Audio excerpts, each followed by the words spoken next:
Good morning everyone. Class 9 biology chapter number first कोशिका जीवन की आधारभूत इकाई में आप सभी का स्वागत है। आज हम चैप्टर नंबर फर्स्ट कोशिका जीवन की आधारभूत इकाई के बारे में बात करते हैं। कोशिका, जिसको इंग्लिश में सेल कहते हैं, और ये शब्द आया है लैटिन वर्ड सेला से, जिसका मतलब होता है स्मॉल रूम, यानी कि छोटी कोठरी। सेला शब्द एक लैटिन भाषा के शब्द सेल शब्द लैटिन भाषा के शब्द सेला से आया है, सेला से लिया गया है, जिसका मतलब होता है स्मॉल रूम यानी कि छोटी कोठरी।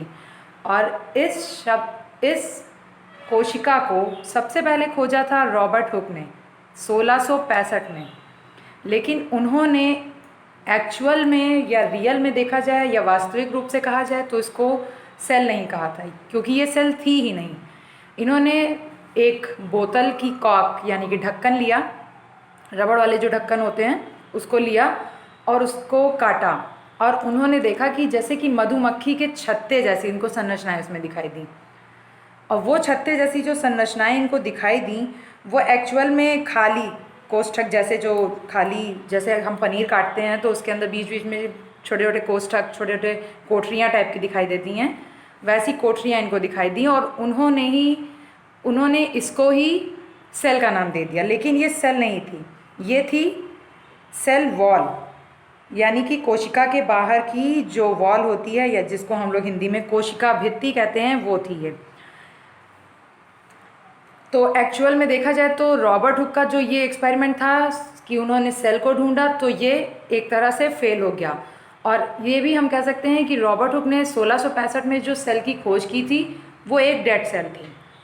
फिर उसके बाद जो बैक्टीरिया के जनक भी हैं, Antony von Leeuwenhoek, A.V. Leeuwenhoek जिनको कहा गया है, ठीक 9 साल बाद 1665 में अगर हम 9 ऐड करते हैं तो वो हो जाता है 1674। और 1674 यानी कि 1674 में उन्होंने एक लिविंग सेल देखी जिसका नाम bacteria protozoa PPLO, pleuropneumonia like organism, यानी कि सबसे छोटी कोशिका जो होती है वो पेलिरोनुमोनिया होती है। पेलिरोनुमोनिया की तरह के जीव देखे उन्होंने, बैक्टीरिया की तरह के जीव देखे, प्रोटोजोआ की तरह के जीव देखे, और ये जीव देखे उन्होंने रेन की ड्रॉप, बरसात की बूंदों में, टीथ स्कम, दांतों की जो खुरचन होती है उसमें इन्होंने ये देखा। फिर इन्हीं जीवाणुओं को प्रोटोजोआ और RBC, लाल रुधिर कणिकाएं, शुक्राणु आदि में भी इन्हीं सेल को देखा गया। और ये सेल जो देखी गई वो सेल थी लिविंग सेल, यानी कि जीवित कोशिकाएं थीं। तो देखा जाए तो इनका जो एक्सपेरिमेंट था वो जाकर सफल रहा, पूरी तरह से सक्सेस रहा। और इस सेल को एंटोनी वॉन ल्यूवेनहॉक को बैक्टीरिया का जनक भी कहा जाता है। और इसी तरह से इन्होंने जो सेल देखी बैक्टीरिया, प्रोटोजोआ और PPLO में, तो वो लिविंग सेल देखी। फिर हम बात करते हैं सेल शब्द की। सेल शब्द के बारे में हमने पढ़ लिया कि ये लैटिन भाषा के सेला से आया है, जिसका मतलब होता है स्मॉल रूम या छोटी कोठरी, और इसको सबसे पहले रॉबर्ट हुक ने देखा था। जो सेल होती है वो सिर्फ उसके कई सारे स्ट्रक्चर भी होते हैं, और वो स्ट्रक्चर जो होता है वो गोल भी हो सकता है, अंडाकार भी हो सकता है, स्तंभाकार भी हो सकता है, यानी कि पिलर शेप, जैसे कि हम लोग के घर में पिलर बने होते हैं उस शेप में भी हो सकता है, षटकोणीय यानी कि हेक्सागोन भी हो सकता है। और जो सेल होती है ये सारे जीवन की क्रियाएं, जिसको हमने लिखा है it is structural functional and basal unit of life because it makes a organism and complete all living activities. Cell को संरचनात्मक, फंक्शनल क्रियात्मक एंड बेसल आधारभूत इकाई जीवन की कहा जाता है, क्योंकि इट मेक्स ए ऑर्गेनिज्म, क्योंकि ये एक जीव बनाती है, and complete all living activities, और उसकी होने वाली जितनी भी जैविक क्रियाएं हैं उनको ये कंप्लीट करती है। जितनी भी जैविक क्रियाएं हैं, जैविक क्रियाओं का मतलब है श्वसन से, पाचन से, उत्सर्जन से, जनन से आदि से। फिर हम बात करते हैं माइकोग्राफिया, एक शब्द हमने यूज़ किया है जो कि रॉबर्ट हुक के पॉइंट में है। रॉबर्ट हुक ने सेल देखी वो एक्चुअल में सेल थी नहीं, वो एक्चुअल में सेल वॉल थी। और जो ये सेल वॉल जो उन्होंने देखी वो जो सेल वॉल थी उसका वर्णन उनकी एक बुक जिसको लिखा गया विच describe in a book and name of it Micrographia. Micrographia नामक की एक किताब थी जिस किताब के अंदर सिर्फ और सिर्फ सेल वॉल का ही वर्णन है। तो आप कह सकते हैं कि माइक्रोग्राफिया जो बुक है वो सेल वॉल की अध्ययन की बुक को माइक्रोग्राफिया कहते हैं। फिर से एक बार देख लेते हैं। सेल शब्द लैटिन भाषा के शब्द सेला से मिलकर बना हुआ है या सेला से लिया गया है, जिसका अर्थ होता है स्मॉल रूम यानी कि छोटी कोठरी या छोटा कोष्ठक। इसको सबसे पहले रॉबर्ट हुक ने बोतल की कॉर्क में देखा था माइक्रोस्कोपिक व्यू में।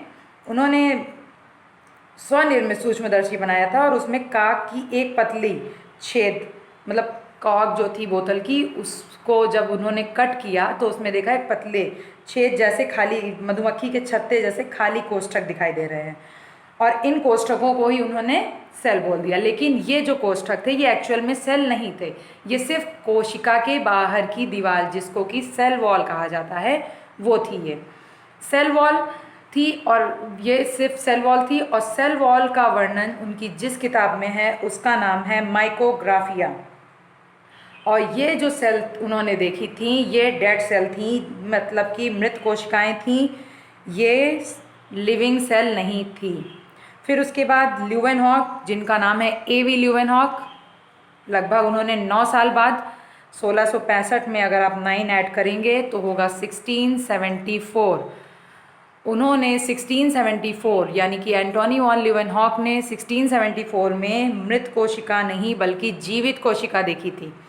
रॉबर्ट हुक ने 1665 में मृत कोशिकाएं देखी थी, लेकिन एंटोनी वॉन ल्यूवेनहॉक ने 1674 में जीवित कोशिकाएं देखी। और ये जीवित कोशिकाएं उन्होंने देखी जो बारिश की बूंदें होती हैं उनमें, और टीथ स्कम यानी कि दांतों की जो खुरचन होती है उसमें देखा। क्योंकि इन दोनों ही चीज़ों में देखा जाए तो बैक्टीरिया, प्रोटोजोआ और बहुत ही छोटे छोटे ऑर्गेनिज्म जिसको PPLO भी कह सकते हैं, PPLO का फुल फॉर्म यही है, पेल्यूरोनुमोनिया लाइक ऑर्गेनिज्म। पेल्यूरोनुमोनिया जो होती है वो आपकी सबसे छोटी कोशिका होती है जिसका आकार 0.1 मिलीमीटर होता है। This is a important question, view of competition also. और सबसे छोटी कोशिका जैसे हमने कि बताया पेल्यूरोनुमोनिया होती है जो कि 0.1 mm की होती है। और ये जो पेल्यूरोनुमोनिया है इसका साइंटिफिक नेम है माइकोप्लाज्मा गैलीसेप्टिकम। पेल्यूरोनुमोनिया का साइंटिफिक नेम है माइकोप्लाज्मा गैलीसेप्टिकम, माइकोप्लाज्मा गैलीसेप्टिकम। तो इन्होंने एंटोनी वॉन ल्यूवेनहॉक ने रेन ड्रॉप यानी कि बारिश की बूंदें और दांत की खुरचन में बैक्टीरिया, प्रोटोजोआ एंड PPLO नामक जीव देखे। और ये जो जीव देखे वो उनके अंदर उन्होंने लिविंग सेल देखी, मतलब जो कोशिका देखी वो बिल्कुल जीवित कोशिकाएं थीं उनके अंदर उन्होंने देखा। और बाद में और इन्हीं को ही इनकी एक्सपेरिमेंट जो था वो बिल्कुल राइट हुआ, मतलब इनका एक्सपेरिमेंट जो था वो लिया गया। और रॉबर्ट हुक का जो एक्सपेरिमेंट था वो सेल के संदर्भ में फेल हो गया, लेकिन सेल वॉल के संदर्भ में जो था वो चलता रहा। फिर हमने इसके बाद next point, 4th point last लिखा है, it is a structural, functional and basal unit of life because it makes a organism and complete all living activities. मतलब कि जो सेल होती है वो हमारी संरचनात्मक, क्रियात्मक और आधारभूत इकाई होती है जीवन की, क्योंकि इट मेक्स ए ऑर्गेनिज्म, क्योंकि ये एक जीवधारी का निर्माण करती है, and complete all living activities, और जितनी भी लिविंग एक्टिविटीज़ हैं, जितनी भी जैविक क्रियाएं हैं जैसे कि श्वसन है, उत्सर्जन है, जनन है आदि, जितनी भी जीवन संबंधित क्रियाएं हैं वो सारी इसी कोशिका के द्वारा संपन्न होती है। इसीलिए इसको कहा जाता है कि सभी जीवधारियों का शरीर का निर्माण कोशिकाओं के द्वारा होता है। और कोशिका जो होती हैं वो अपने पैतृक गुण यानी कि आनुवंशिक लक्षणों को एक पीढ़ी से दूसरी पीढ़ी में पहुंचाने के तत्व भी इसमें निहित होते हैं, इसमें उनके तत्व भी पाए जाते हैं। जैसा कि अभी हमने थोड़ी देर पहले बताया कि PPLO का फुल फॉर्म होता है पेल्यूरोनुमोनिया लाइक ऑर्गेनिज्म, और ये साइंटिफिक इसका नेम होता है माइकोप्लाज्मा गैलीसेप्टिकम। और ये जो सेल होती है, ये जो कोशिका होती है, ये सबसे छोटी कोशिका यानी कि स्मॉलेस्ट सेल होती है और इसकी साइज होती है 0.1 mm यानी कि millimetre. PPLO pleuropneumonia like organism mycoplasma gallisepticum, इसका साइंटिफिक नेम है माइकोप्लाज्मा गैलीसेप्टिकम। बहुत सीधा सा नाम है, माइकोप्लाज्मा गैलीसेप्टिकम। ये सबसे स्मॉलेस्ट सेल यानी कि सबसे छोटी कोशिका होती है एंड साइज, और इसका जो आकार होता है वो लगभग अबाउट 0.1 mm का होता है। फिर आती है दूसरा पॉइंट जो है सबसे लॉन्गेस्ट सेल। जो ये सबसे लॉन्गेस्ट सेल होती है, सबसे लंबी जो सेल होती है वो होती है नर्व सेल यानी कि तंत्रिका कोशिका, जो कि हमारे शरीर में पाई जाती है। और ये कोशिका जो होती है ये 90 से 100 सेंटीमीटर नॉट मिलीमीटर, सेंटीमीटर है ये। The longest cell is nerve cell, मतलब सबसे लंबी कोशिका तंत्रिका कोशिका होती है जिसका आकार या जिसकी साइज 90 से 100 सेंटीमीटर तक होती है। फिर तीसरा पॉइंट है जो कि सबके द्वारा जाना जाता है या सब उसे जानते भी होंगे। The largest cell is egg of ostrich. Ostrich means होता है शुतुरमुर्ग। सबसे बड़ी कोशिका शुतुरमुर्ग का अंडा है जो कि 170 गुणे 135 mm यानी कि 170 होगी उसकी लंबाई और 135 उसकी होगी चौड़ाई। लंबाई गुणे चौड़ाई 170 गुणे 135 mm की होती है एग ऑफ ऑस्ट्रिच की सेल, जो कि सबसे लार्जेस्ट सेल होती है। मतलब कि शुतुरमुर्ग का जो अंडा है वो सबसे बड़ी कोशिका है और इसकी जो साइज है, इसका जो आकार है वो 170 से 135 mm मिलीमीटर तक होता है। फिर आप बात करते हैं ह्यूमन बॉडी में, मानव के शरीर में सबसे स्मॉलेस्ट और सबसे लार्जेस्ट कोशिका क्या होती है। मानव के शरीर में सबसे स्मॉलेस्ट, देखिए स्मॉल एरो लगा हुआ है वो स्मॉलेस्ट है, लार्ज एरो लगा है वो लार्जेस्ट है। Small arrow smallest. Human body में स्मॉलेस्ट जो सेल है उसका नाम है मेल स्पर्म यानी कि नर का जो शुक्राणु होता है, स्पर्म मीन्स शुक्राणु होता है। It is a reproductive organ, reproductive part.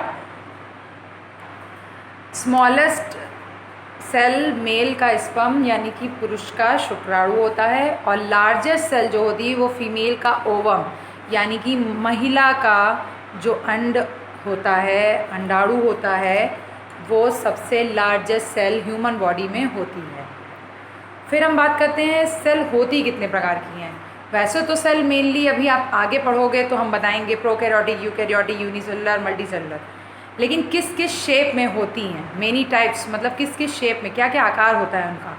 तो उनका एक आकार होता है ओवल जिसको आप बोलते हैं अंडाकार, ठीक।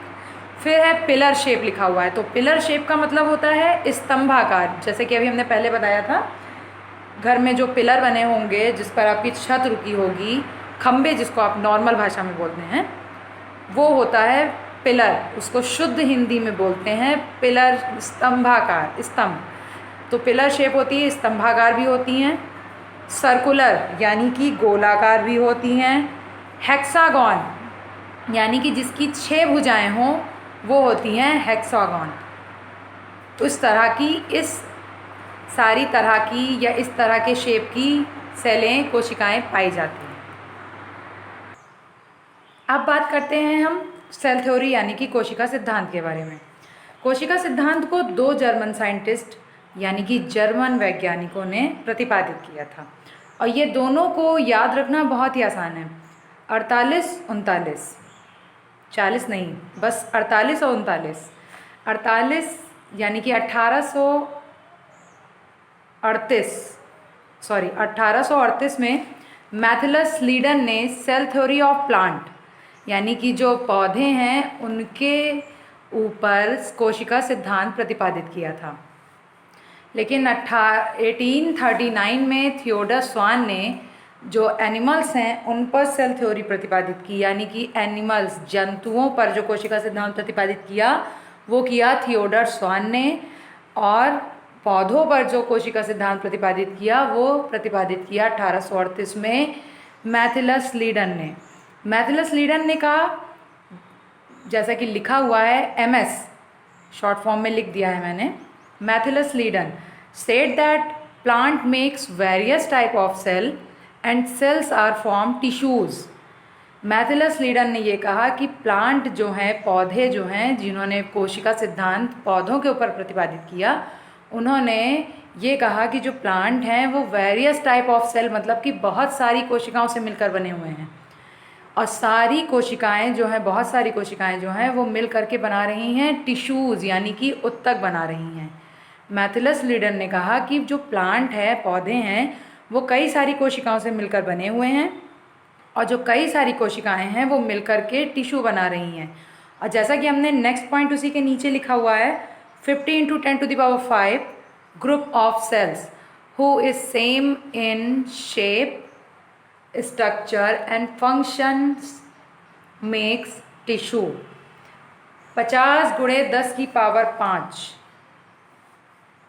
यानी कि 50 × 10⁵ इतनी सारी सेल्स का जो समूह होगा, इतनी सारी कोशिकाओं का जो समूह होगा, जिनका शेप एक जैसा होना चाहिए, स्ट्रक्चर एक जैसा होना चाहिए, और क्रियाएं भी एक जैसी ही होनी चाहिए, जो पूरी तरह से देखा जाए तो एक जैसी ही होनी चाहिए। यानी कि देखा जाए तो अगर आपको दीवार बनानी है तो ईंटें जो हैं वो एक ही तरह की होनी चाहिए, एक ही तरह की ईंट होनी चाहिए, उसका शेप होना चाहिए जो वो एक ही तरह का होना चाहिए, उसका जो स्ट्रक्चर होना चाहिए वो एक ही तरह का होना चाहिए, और फंक्शन तो उसका होता ही है ईंटे का, दीवार बनाने का। तो जो सेल्स होंगी, ग्रुप ऑफ सेल, वो 50 × 10⁵ होगी, यानी कि 50 × 10⁵ जो ग्रुप ऑफ सेल होंगी, मतलब कि जो कोशिकाओं का समूह होगा, वो कोशिकाएं शेप में एक जैसी होनी चाहिए, स्ट्रक्चर में एक जैसी होनी चाहिए, और फंक्शन में भी एक जैसी होनी चाहिए।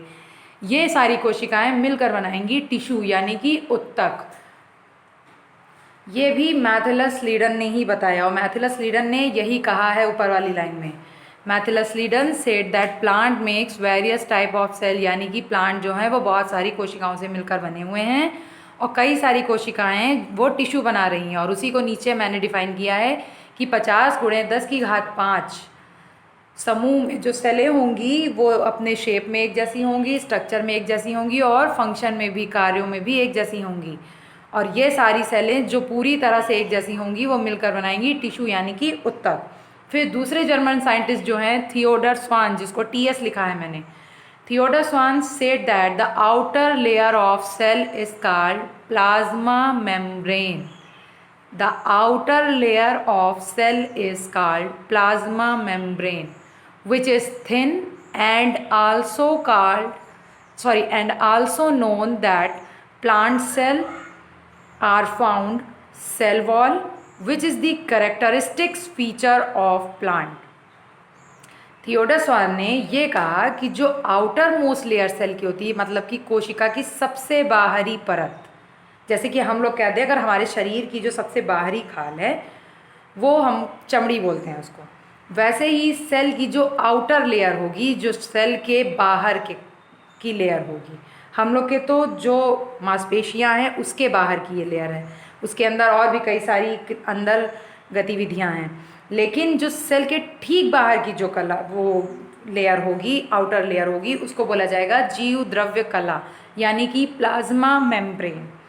और विच इज़ थिन, थिन का मतलब होता है पतली, एंड थिक का मतलब होता है मोटा, कंफ्यूज मत होइएगा। विच इज़ थिन जो कि पतली होती है, एंड आल्सो नोन, और ये भी जाना, मतलब एक चीज़ तो उन्होंने ये जानी कि जो सेल के बाहर की जो लेयर है उसको प्लाज्मा मेम्ब्रेन कहा गया है, और दूसरी चीज़ उन्होंने ये जानी प्लाज्मा मेम्ब्रेन पतली है, और दूसरी चीज़ एंड आल्सो नोन जो लिखा गया है वो यही लिखा गया है, एंड आल्सो नोन। और ये भी जाना कि जो प्लांट सेल है उसमें सेल वॉल पाई जा रही है, प्लांट सेल में सेल वॉल यानी कि कोशिका भित्ति, प्लांट सेल में सेल वॉल पाई जा रही है, कोशिका भित्ति पाई जा रही है, which is the characteristic feature of plant, जो कि प्लांट यानी कि पौधों का कैरेक्टरिस्टिक्स फीचर है, मतलब कि उनका एक अनोखा गुण है। एक बात बता दे रहे हैं, प्लांट सेल में सेल वॉल यानी कि जो हमारी पादप कोशिका होगी उसमें कोशिका भित्ति पाई जाएगी जो कि सेलुलोज की बनी हुई होगी, लेकिन एनिमल सेल में सेल वॉल नहीं पाई जाएगी। फिर से सुन लीजिए, प्लांट सेल में कोशिका भित्ति पाई जाएगी, लेकिन एनिमल सेल में कोशिका भित्ति नहीं पाई जाती है। This is the main difference between plant cell and animal cell. और प्लांट सेल का यही एक कैरेक्टरिस्टिक्स फीचर भी है। फिर से एक बार हम रिपीट करते हैं। सेल थ्योरी, जिसको हिंदी में कोशिका सिद्धांत कहते हैं, और कोशिका सिद्धांत दो जर्मन वैज्ञानिकों मैथिलस लीडन और थियोडर स्वान ने प्रतिपादित किया था। मैथिलस लीडन ने 1838 में सेल थ्योरी ऑफ प्लांट यानी कि पादपों के विषय में कोशिका सिद्धांत प्रतिपादित किया, और 1839 में टी स्वान यानी कि थियोडर स्वान ने सेल थ्योरी ऑफ एनिमल यानी कि जंतुओं के विषय में कोशिका सिद्धांत प्रतिपादित किया। मैथिलस लीडन ने ये बताया कि जो प्लांट हैं वो कई तरह की कोशिकाओं से मिलकर बने हुए हैं, और कई सारी कोशिकाएं जो हैं वो मिलकर के टिश्यू यानी कि उत्तक का निर्माण कर रही हैं। 50 गुणे 10 की पावर या 10 की घात 5, जो इतना आप गुणा करेंगे 10 की घात 5 यानी कि हो जाएगा आपका 10 के आगे 5 जीरो, ठीक, और वो 50, आप इसको इनटू कर सकते हैं अबाउट 5 लाख और 55 लाख अप्रॉक्स। तो 5 लाख ग्रुप्स ऑफ सेल जो होंगी यानी कि जो कोशिका का समूह होगा who is same in shape, जो शेप में सेम होगा और स्ट्रक्चर में भी सेम होना चाहिए और फंक्शन में भी चेंज होगा। इस तरह की जो कोशिकाएं होंगी वो मिलकर बनाएंगी आपका टिश्यू, यानी कि देखा जाए तो 5 लाख कोशिकाओं का जो समूह होगा जो कि शेप में, स्ट्रक्चर में और फंक्शन में सेम होगा, वो मिलकर बनाएगा उत्तक यानी कि टिश्यू। फिर थियोडर स्वान, जिन्होंने सेल थ्योरी ऑफ एनिमल प्रतिपादित की थी यानी कि सेल थ्योरी कोशिका सिद्धांत जंतुओं के विषय में जो दिया था, उन्होंने ये देखा कि जो आउटर लेयर ऑफ सेल है, सेल की जो बाहरी लेयर है, उसको उन्होंने प्लाज्मा मेम्ब्रेन कहा। और प्लाज्मा मेम्ब्रेन जो है वो कैसी है, थिन है, पतली है, ना कि थिक, मोटी नहीं है, थिन है, पतली सी है। और उन्होंने ये भी जाना कि जो प्लांट सेल होती है यानी कि पादप कोशिकाएं, which are made up of cell wall, which is a characteristic feature of plant, जो कि कैरेक्टरिस्टिक फीचर है उनका, एक अनोखा गुण है प्लांट का। प्लांट सेल में कोशिका भित्ति मिली है और यही उनकी विशेषता है। तो जैसा कि हमने जाना कि मैथिलस लीडन ने प्लांट सेल थ्योरी दी और थियोडर स्वान ने एनिमल सेल थ्योरी दी, लेकिन ये दोनों ही साइंटिस्ट की जो थ्योरी थी वो सीधी सीधी ये बता रही थी कि एनिमल और प्लांट दोनों की जो बॉडी है यानी कि दोनों का जो शरीर है वो मेड अप ऑफ सेल से बना हुआ है एंड इट्स प्रोडक्ट, और इसके कई अंग, जैसे कि कई सारी सेल्स मिलकर टिश्यू बना रही हैं यानी कि उत्तक बना रही हैं, कई सारे उत्तक मिलकर ऑर्गन यानी कि अंग बना रहे हैं, और कई सारे ऑर्गन मिलकर ऑर्गन सिस्टम यानी कि अंग तंत्र बना रहे हैं, और कई सारे अंग तंत्र मिलकर एक ऑर्गेनिज्म या कोई एक शरीर बना रहे हैं। तो दोनों साइंटिस्टों का यही कहना था कि जो एनिमल्स है या प्लांट हैं, दोनों की जो बॉडी है वो कई सारी कोशिकाओं से या कोशिका के अंगों के द्वारा मिलकर बनी हुई है। जैसे कि टिश्यू, आप टिश्यू, ऑर्गन सिस्टम और ऑर्गेनिज्म को एक तरह से एक रूम की तरह समझ सकते हैं। जैसे कि मान लीजिए सेल जो है वो आपकी एक दीवार की एक ईंट है, सिर्फ एक ईंट। उस एक ईंट जो कि अभी हमने बताया था जैसे कि 50 × 10⁵, जब मान लीजिए 5 लाख ईंटें हैं, वो सारी शेप में एक जैसी हैं, स्ट्रक्चर में एक जैसी, शेप में एक जैसी हैं, और काम में एक जैसी हैं, फंक्शन में एक जैसी हैं। ये सारी ही चीज़ें जैसी उनकी एक ही जैसी हैं, शेप, स्ट्रक्चर, साइज, ये सारी एक ही आकार, रूप, रंग एक जैसा है उनका। 5 लाख ईंटों का, ये 5 लाख ईंट मिलकर उन्होंने बनाया क्या, ईंटें सारी मिलकर बना रही हैं एक लाइन, ठीक, एक लाइन, या मान लीजिए आप एक दीवार बना रही हैं। एक दीवार वो हो गई आपकी टिश्यू। अब एक दीवार से क्या होगा, दूसरी दीवार, ऐसे ही दूसरी दीवार भी बना सकते हैं हम लोग। दूसरी सेल मिल गई 5 लाख, वो दूसरी दीवार बना दिया उन्होंने वो दूसरा एक तरह से दूसरा उत्तक, 2 उत्तक बन गए। अब ये ऐसे देखा जाए तो 4 उत्तक बन गए। ये चारों उत्तक मिलकर के 4 दीवारी बना दिया, मतलब उन्होंने पूरी एक बाउंड्री कर दी। वो हो गया आपका एक अंग। कई सारी कोशिकाएं मिलकर एक उत्तक बनाती हैं। मान लीजिए कई सारी कोशिकाएं मिलकर पादप उत्तक बनाया उसने, या एनिमल में कोई एक उत्तक बनाया, एपिथीलियम उत्तक बनाया, ठीक। अब कई सारे एपिथीलियम उत्तक हैं जो मिलकर बनाएंगे एक अंग बनाएंगे। जैसे कि मान लीजिए हृदय बना दिया उन्होंने, लीवर बना दिया, किडनी बना दी, ये सारे हो गए अंग। इन्होंने एक अंग बनाया। फिर अंग जो होगा वो मिलकर बनाएगा एक अंग तंत्र। अब हृदय में सिर्फ हृदय भी होता है, लसिका भी होती है, धमनी भी होती है, लेकिन ये तीनों जो काम कर रहे हैं ये एक तंत्र का काम कर रहे हैं, और इस अंग तंत्र को हम लोग कहते हैं परिसंचरण तंत्र, यानी कि सर्कुलेटरी सिस्टम। ऑर्गन सिस्टम एक बना ना, तो वो हो गया आपका सर्कुलेटरी सिस्टम। एक ऑर्गन, एक अंग तंत्र उन्होंने बनाया, और ये अंग तंत्र जो होगा ये एक शरीर, जैसे कि एक रेस्पिरेटरी सिस्टम बन गया, एक सर्कुलेटरी सिस्टम बन गया, एक एक्सक्रीटरी सिस्टम बन गया, एक ब्रीथिंग सिस्टम बन गया, सॉरी सर्कुलेटरी सिस्टम हो गया। ये सारे सिस्टम, ऐसे डाइजेस्टिव सिस्टम है, ये सारे सिस्टम मिलकर के क्या बना रहे हैं, एक ऑर्गेनिज्म, एक प्राणी बना रहे हैं।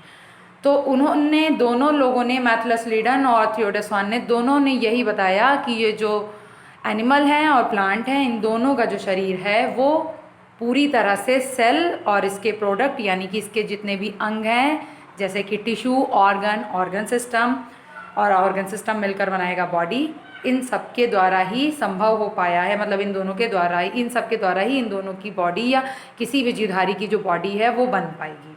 उन्होंने सिर्फ ये बताया, लेकिन इन्होंने ये भी बताया कि जो सेल है, कोशिका है, लिखा हुआ है both scientist says that it's a structural, functional, basal and generational unit of life.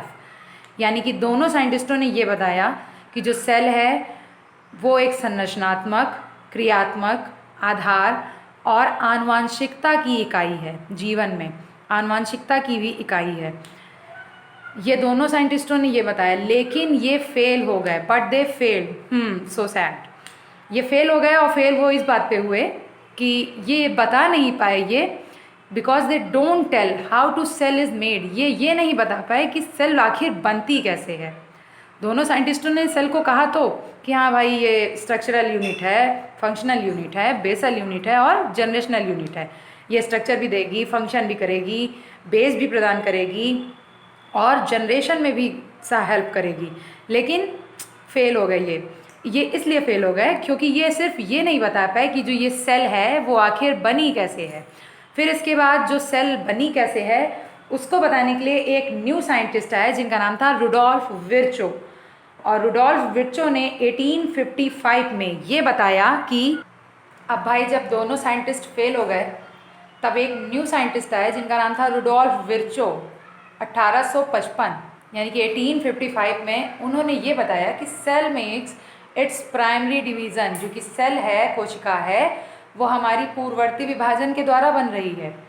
मतलब कि जो थियोडोर स्वान और मैथलस लीडन थे वो तो अभी तक ये बता रहे थे कि प्लांट जो है, मैथलस लीडन ने तो ये बताया कि भाई प्लांट जो है वो सेल से बना हुआ है, मतलब प्लांट बॉडी जो बनी हुई है वो कोशिका से बनी हुई है और कई सारी कोशिकाएं मिलकर टिश्यू बना रही हैं। लेकिन थियोडोर स्वान ने क्या कहा, थियोडोर स्वान ने कहा कि सेल की जो बाहर की लेयर है वो प्लाज्मा मेम्ब्रेन की है और प्लांट सेल में सेल वॉल पाई जा रही है और जो सेल वॉल है वो प्लांट सेल का कैरेक्टरिस्टिक फीचर है, यानी कि इसकी विशेषता है।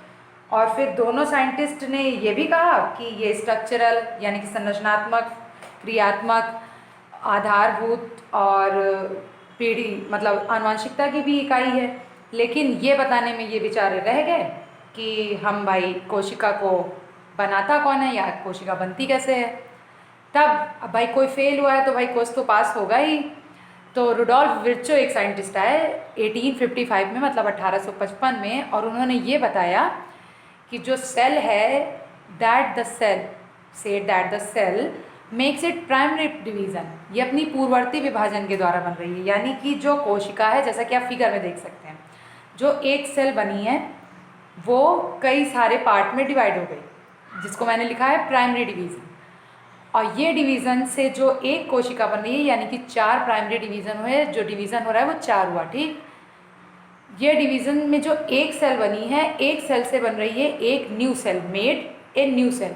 तो उन्होंने विर्चो ने ये बताया कि जो सेल है वो अपने प्राइमरी डिवीज़न के द्वारा बन रही है, जिसको उन्होंने अपनी भाषा में कहा ओमनीज सेलुला ए सेलुला। आप इसको ऐसे याद कर सकते हैं, ओमनीज सेलुला ए सेलुला। जैसे कि आप नॉर्मली घर पे बुलाते हैं सरला ओ सरला, वैसे आपको सरला ना बुला के सेलुला ए सेलुला बुलाना है। दैट इज आई ई का मतलब दैट इज होता है, तो दैट इज जिसका मतलब होता है the cell come from pre existing cell, यानी कि जो कोशिका है वो अपने पूर्ववर्ती कोशिका के द्वारा आई है, मतलब पूर्ववर्ती विभाजन के द्वारा वो कोशिका बनी हुई है। रुडोल्फ विर्चो ने ये भी बताया कि सभी जीव कोशिका जो है वो कोशिका उत्पाद से बने हुए हैं, मतलब जितने भी जीव हैं इन्होंने भी वही थ्योरी ली जो कि थियोडर स्वान जी ने और मैथिलस फ्रीडन जी ने कहा था कि सारे ही प्लांट और एनिमल जितने भी हैं वो सेल से बने हुए हैं। इन्होंने भी यही कहा कि जो जीव कोशिका है, ये मतलब जितनी भी जीव कोशिका में सिर्फ एनिमल ही नहीं आते हैं, प्लांट भी आते हैं, क्योंकि जीव बोला गया है, ना कि सिर्फ जंतु बोला गया है। जीव जो कोशिका है वो जीव कोशिका जो है वो कोशिका उत्पाद से बनी हुई है, यानी कि जैसा कि अभी हमने पहले बताया था टिश्यू से बनता है ऑर्गन से बनता है ऑर्गन सिस्टम से बनता है एक बॉडी। तो विर्चो जी ने भी यही कहा कि जो जितनी भी जीव कोशिकाएं हैं वो कोशिका उत्पाद से मिलकर बनी हुई हैं। और इनका एक अगला अपना फंडा तो था ही कि the cell makes it primary division, मतलब कि जो सेल है वो अपनी प्राइमरी डिवीज़न यानी कि पूर्ववर्ती विभाजन के द्वारा बनी हुई है। एक बार हम सेल थ्योरी को फिर से रिमेंबर कर लेते हैं। सेल थ्योरी को दो न्यू साइंटिस्ट ने दिया था, मैथिलस लीडन और थियोडर स्वान ने। मैथिलस लीडन ने जो दी थी सेल थ्योरी वो प्लांट यानी कि पौधे के उपलक्ष्य में दी थी, और थियोडर स्वान ने जो थ्योरी दी थी वो एनिमल के उपलक्ष्य में दी थी। मैथिलस लीडन ने ये बताया कि जो प्लांट है वो कई तरह की सेल्स से मिलकर बना हुआ है, और कई सेल्स जो हैं वो मिलकर बना रही हैं एक टिश्यू। और थियोडर स्वान ने ये कहा कि जो आउटर लेयर ऑफ सेल है, यानी कि जो कोशिका की बाहर की जो झिल्ली है उसको कहा गया जीव द्रव्य कला यानी कि प्लाज्मा मेम्ब्रेन। और ये जो प्लाज्मा मेम्ब्रेन पाई गई ये बिल्कुल पतली थी, थिन वॉल्ड थी। और जितनी भी प्लांट हैं यानी कि जितनी भी पादप कोशिकाएं हैं सब में बाहर की जो झिल्ली होती है वो कोशिका भित्ति कहलाती है। कोशिका भित्ति पाई गई जो कि प्लांट सेल की विशेषता थी। लेकिन इन दोनों की जो परिकल्पनाएं थी या दोनों के जो बातें थी वो इस बात पर फेल हो गई क्योंकि ये नहीं बता पाए कि सेल आखिर बनती कैसे है। उन्होंने ये तो बताया कि हाँ ये स्ट्रक्चरल मतलब संरचनात्मक है, क्रियात्मक है, आधारभूत है और पैतृक गुणों को भी एक दूसरों में ले जाती है, लेकिन बस ये नहीं बता पाए कि ये फेल इसी बात पे हो गए कि सेल आखिर बनती कैसे है। तब एक न्यू साइंटिस्ट जिनका नाम था रुडोल्फ विर्चो वो आए 1855 में, और उन्होंने ये बताया कि जो सेल है इट्स मेक प्राइमरी डिवीज़न, ये अपनी पूर्ववर्ती विभाजन के द्वारा बनती है। और इसी को उन्होंने अपने शब्दों में कहा omnis cellula e cellula, that is the cell comes from pre existing cell, जिसका मतलब था कि जो कोशिका आई है वो एक प्री एग्जिस्टिंग सेल यानी कि अपनी पूर्ववर्ती कोशिका के द्वारा आई है, जैसा कि आप फिगर में देख सकते हैं। एक सेल है, एक सेल का डिवीज़न हुआ, वो अपने 4 भागों में बट गई, और वो 4 भाग से जितनी भी चारों भाग हैं एक एक भाग सारी एक न्यू कोशिका या नई कोशिका बनाएंगी। तो विर्चो ने ये तो बताया ही साथ इन्होंने भाई अब इनके साथी लोग फेल हो गए थे तो उनकी भी तो बातें कुछ रखनी थी, उनकी सारी बातें तो गलत थी नहीं, उनकी कुछ बातें ही गलत थी, तो उनकी बातों को भी इन्होंने रखा, अपनी बात भी रखी और उनकी बात को भी रखा। अपनी बात उन्होंने ये रखी कि ये सेल जो है वो सारी पूर्ववर्ती विभाजन के द्वारा बनी है, लेकिन उनकी बात उन्होंने ये रखी कि जितने भी जीव हैं या जंतु हैं, जीव का मतलब आप लोग समझ रहे हैं, सारे जीव, चाहे वो पेड़ पौधे हों, चाहे वो मनुष्य हों, चाहे वो एनिमल्स हों, एनिमल और प्लांट दोनों ही जो जीव हैं उनकी कोशिकाएं कोशिका के द्वारा बनी हुई हैं, और कई सारी कोशिकाएं मिलकर के बनाती हैं उत्तक। जैसे कि हम लोग जानते हैं कि 5 लाख कोशिकाएं जो कि सेम आकार, रूप, रंग और कार्य में एक जैसी होंगी वो बनाएंगी, कोशिकाओं का जो समूह होगा वो बनाएगा टिश्यू, और कई सारे टिश्यू मिलकर बनाएंगे ऑर्गन, और ऑर्गन यानी कि अंग, और अंग मिलकर बनाएंगे अंग तंत्र ऑर्गन सिस्टम, और ऑर्गन सिस्टम मिलकर बनाएगा एक बॉडी या ऑर्गेनिज्म, या आप बोल सकते हैं उसे जीवधारी। आज के लेक्चर में बस इतना ही। कल हम पढ़ेंगे how many types of cell, यानी कि सेल होती कितने प्रकार की हैं। Okay, thank you.